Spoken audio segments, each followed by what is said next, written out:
principale tâche de l'homme et son combat essentiel est d'atteindre son but ultime.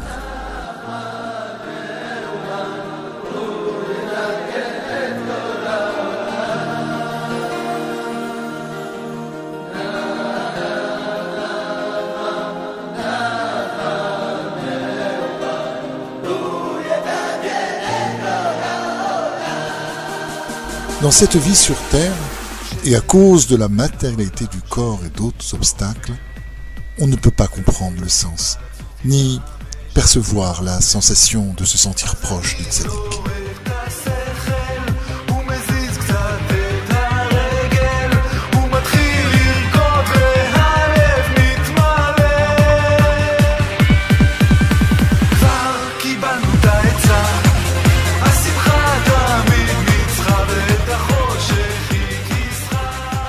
L'essentiel, par conséquent, consiste à déployer le maximum d'efforts pour atteindre le but final.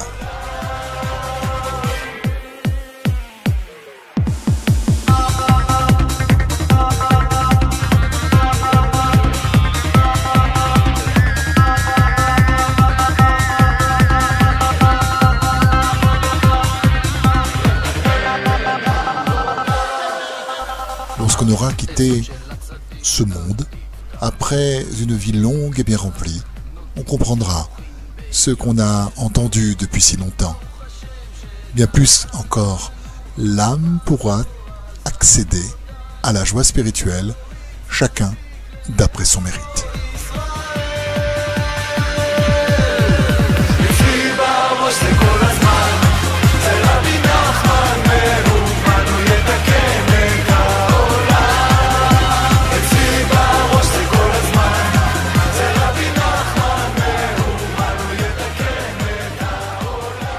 Rabbi Nachman répéta à maintes reprises qu'il faut s'efforcer de raffermir sa foi dans le vrai juste, et que cette foi devra rester ferme après la mort.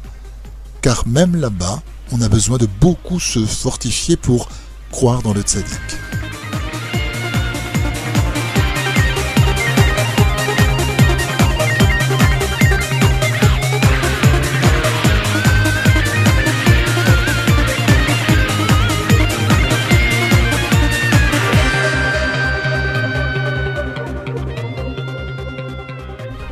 Monde, les principaux obstacles sont créés par les destructeurs et les accusateurs.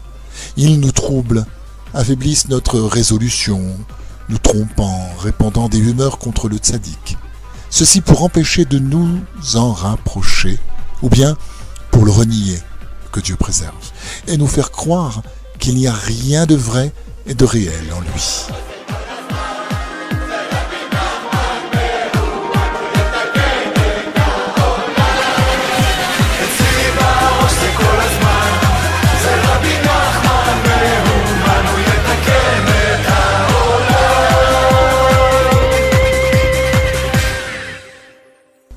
Aussi longtemps que nous n'avons pas traversé le monde de la punition, nous ne pouvons mériter d'accéder au lieu de repos final.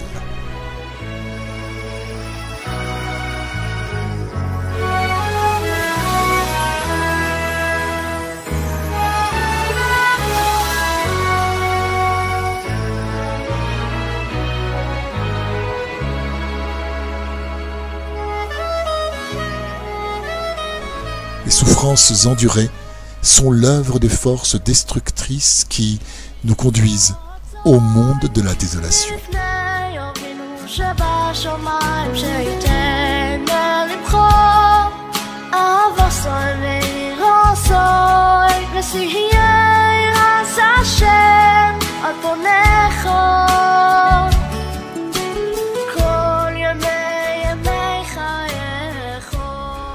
Une fois arrivés là-haut, il nous semble encore vivre dans ce monde-ci. Nous continuons à manger, travailler, etc. Par contre, si nous demeurons fermes dans notre obstination à ne pas les écouter et que nous leur disons « Je ne veux pas vous entendre, je veux précisément aller chez le tzaddik », alors elles n'ont pas d'autre choix que de nous laisser en paix. Elles ne peuvent aucunement nous en empêcher parce que leur pouvoir unique est de créer des obstacles pour nous tromper, afin d'être sûrs de pouvoir, après la mort, nous rendre chez le tzaddik.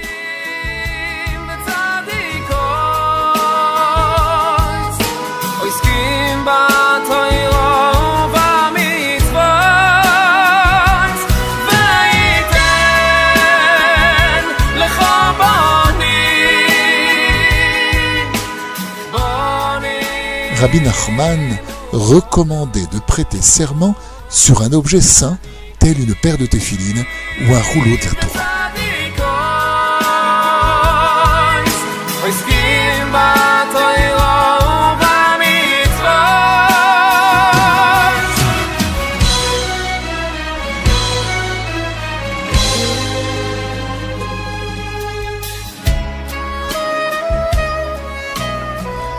Le dimanche 18 février au soir, Rabbi Nachman distribue à ses disciples les feuilles du manuscrit de l'enseignement des 9 tikkunim.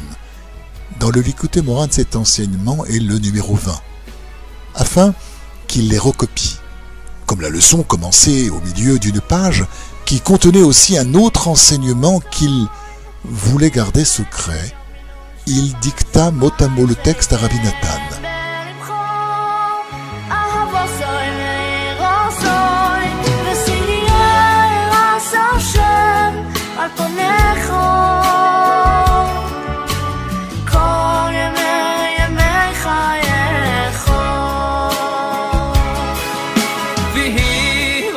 Soudain, le visage de Rabbeinu s'enflamma brusquement. À la surprise de ses disciples, il s'arrêta un moment de parler.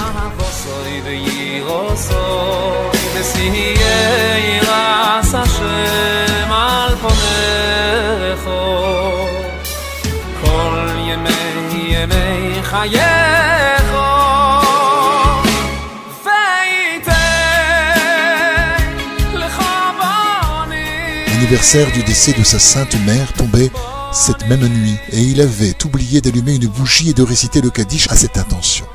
Étant donné que l'année comportait 2 mois de Hadar, l'anniversaire de sa mère devait donc être commémoré le même jour durant ces 2 mois.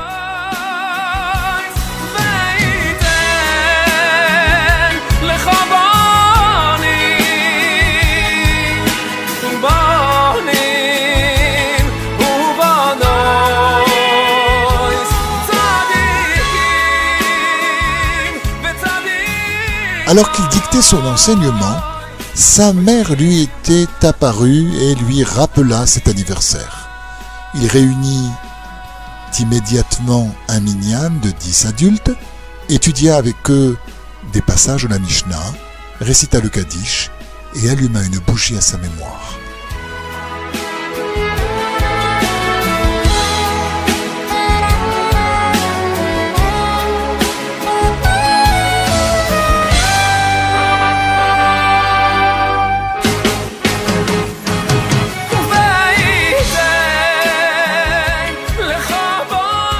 Le lendemain matin, il réunit également un minyan dans sa chambre, dirigea lui-même l'office jusqu'à la fin et récita tous les Kaddishim sans exception. Il lut ensuite quelques passages de la Mishnah et termina par la récitation du Kaddish. Il avoua par la suite qu'il n'avait jamais dirigé un office de sa vie.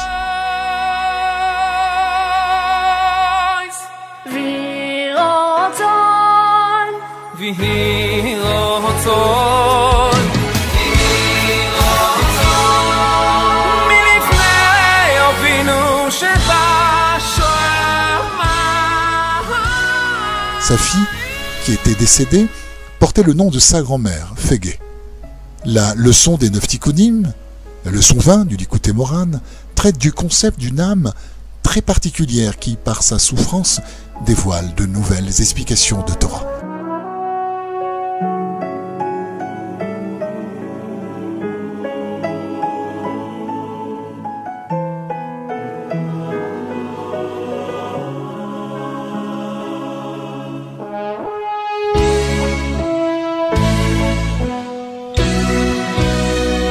semblerait que l'âme de sa mère lui soit apparue précisément quand ils étaient tous en train d'étudier cet enseignement et qu'une corrélation existe à ce sujet.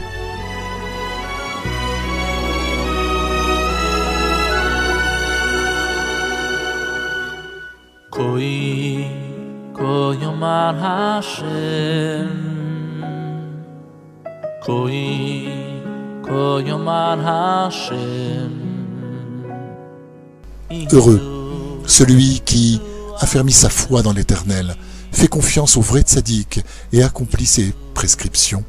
Il n'éprouvera ni honte dans ce monde-ci, ni confusion dans l'autre.